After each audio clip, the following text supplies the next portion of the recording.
চলো সুইটি বেঞ্চের উপর পানি ঢেলে দেই। আচ্ছা ঠিক আছে, এই তো রাজ্য, এখন আমি বেঞ্চের উপরে পানি ঢেলে দিতেছি। হা হা হা, তাড়াতাড়ি করো সুইটি, এই তো পানি ঢেলে দিয়েছি, অনেক মজা হবে। এই তো স্কুলে চলে আসছি, এখানে বসে পড়ি। এই তো বসে এখনই বাড়ির কাজটা করে ফেলি। আরে সিটে বসার পর থেকে কেমন জানি লাগতেছে, মনে হইতেছে বেঞ্চে কেউ আগে পানি ঢেলে দিয়েছিল।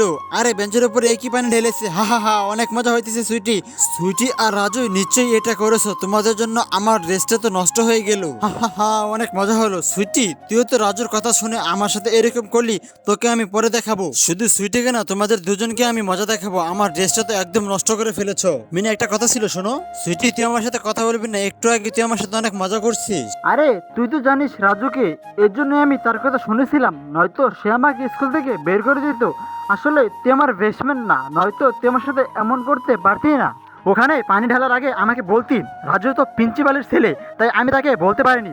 যদি আমি তাকে বলতাম, রাজু ওর বাবাকে বলে দিত, আমাকে স্কুল থেকে বের করে দিত।